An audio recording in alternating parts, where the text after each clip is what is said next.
What's up, guys? As you know, so far this week, there have already been 4 games played, so this might not be as long of a video as it usually is. But these videos don't normally do well anyway, so I'm just going to do it anyway for the love of the game. The video will begin right after this. Before I begin, I want to give a shout out to the sponsor of today's video, DraftKings. Long gone are the days of waiting in long lines at midnight to get the best deals on your favorite things on Black Friday. Now, all you gotta do is check out my partners, DraftKings Sportsbook, who have touchdowns on sale all weekend long. Now that's something to get excited about. Did you think that was it? Well, right now, all new DraftKings customers who bet just $5 will get $150 in bonus bets if your bet wins. Just download the DraftKings Sportsbook app and sign up using my promo code BARRY. The crown is yours. That's right. Check out the DraftKings Sportsbook app all weekend long to stay up to date on all of the touchdown offers available. And don't forget to stay in on the action and use your $150 in bonus bets on DraftKings same-game parlays for a shot at an even bigger payout. Combine multiple bets together from the same game. If sports betting is not yet available in your state, don't worry. You can still join in on all the fun with DraftKings Daily Fantasy and have the shot to win cash prizes. Download the DraftKings Sportsbook app now. New customers use my promo code BARRY and bet just $5 on any wager and get $150 in bonus bets if your bet wins. That's promo code BARRY only at DraftKings Sportsbook. We begin with the Falcons versus the Chargers, and the Falcons are doing what Kirk Cousins teams do, which is hover around the 500 mark because that's just what happens. While the Chargers, coming off of a tough loss versus Baltimore at home, but I still think that the Chargers, with their defense, will do enough to fluster Kirk Cousins and the Falcons offense. I think this will be a typical Jim Harbaugh, low-scoring game that the Chargers make enough plays to win. I think the Chargers are going to win this one 23-16. The next game is Pittsburgh versus Cincinnati, and again, I gotta be honest with you folks, every damn time I think, you know what, this is going to be a game where the Bengals offense breaks out and they do a great job and the Steelers look overwhelmed. The Steelers end up winning like 5-0. So at this point, I'm going to stop picking against the Steelers because they are powered by Satan magic, and that's why I think the Bengals will be able to put up some points, but I think the Steelers will also find a way to magically put up more points, and that's all that matters at the end of the day. In football, I think the Steelers win this one 24-20. Jacksonville versus Houston. I would say this is an interesting game, but it's really not. You have the Jaguars, who are in a lost season. You have the Texans, who have seen their quarterback regress, CJ Stroud, from an historic rookie season to, frankly, a disappointing and mid-sophomore season. But overall, the Texans should win this game rather handily because of their talent advantage, and I think the Texans will win, although I think CJ Stroud and Trevor Lawrence, who's slated to play, will exchange a couple turnovers each. I have the Texans winning this one 31-27.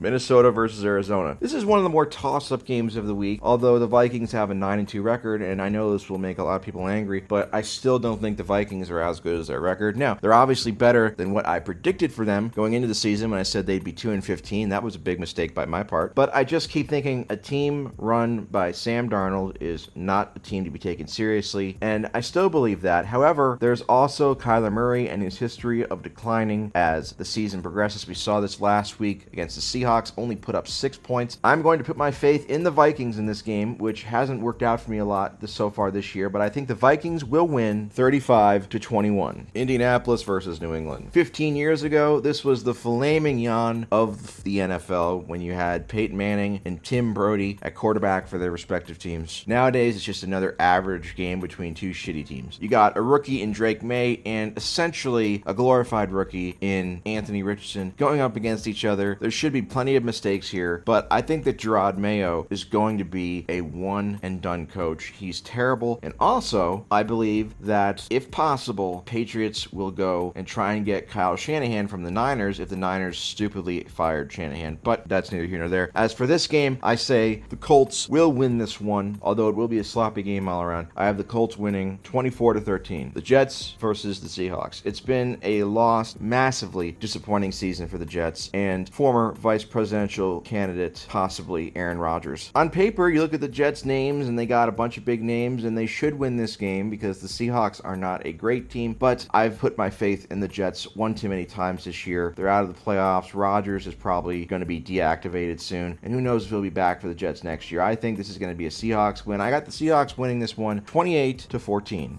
We got the Tennessee Titties versus the Washington Condoms. Commanders, whatever the hell it is. I don't know. I don't care anymore. Again, a game between a team that has nothing to really play for except draft position with the Titans. So if you're the Titans as a franchise, you would actually be incentivized to lose out the rest of the game, although the current players obviously I don't think are trying to lose their jobs. But still, this is a game I think Washington should win because they have the quarterback advantage, even though Jayden Daniels has slowed down considerably in the last several weeks from his tremendous start to his rookie season. It comes down to who do you trust more, Will Levis or Jayden Daniels? And I'm going to go with Jayden Daniels, even though he's a rookie. So I think the Commanders are going to win this one 21-17. Tampa Bay versus Carolina. Could be wrong, but I believe the Buccaneers are slated to get Mike Evans back. But whether or not Evans is there, the Buccaneers have the better quarterback in Baker Mayfield. And the Bucs, they hit a rough patch there in the middle of the season because of their injuries, but they've really bounced back, I think, the last week or so. They look more like the team they were at the beginning of the season when they were one of the better teams in the league, actually, offensively. But again, this comes down to who has the better quarterback. When in doubt, when you really think it's a toss-up, it could go either way, who do you think has a better quarterback? You go with that team. I think that the Buccaneers have the better quarterback, even though, to his credit, I know the bar was in hell, but Bryce Young has actually played the best ball of his career, again, low bar, the last several weeks, so maybe there is hope for him yet. I don't know, but either way, I still think the Buccaneers are going to win this game 34-17. New Orleans versus the Rams. Here we have a game between Derek Carr and Derek Carr with a Super Bowl ring and Matthew Stafford. This is really the best situation for Derek Carr. This is where he performs the best, where his team has a losing record and nobody really expects much of him. That's when Derek Carr is at his best. The lower the expectations, the better. When it comes to Stafford, I have no idea. I mean, they just got bitch slapped by the Eagles. I know the Eagles are a great team. And that's not me bragging. That's objectively a fact this year. But it's always humbling when you see a team get bitch slapped that badly at home. But the Saints obviously aren't as good as the Eagles. So this to me is really a toss-up. But I'm going to say, oh man, this is tough. I think the Rams will pull out the game at the end with a game-winning drive. I have them winning 23-20. Here we have probably the game of the week. Philadelphia versus Baltimore. Two birds going at it. Sounds like a lot of you hoes on social media.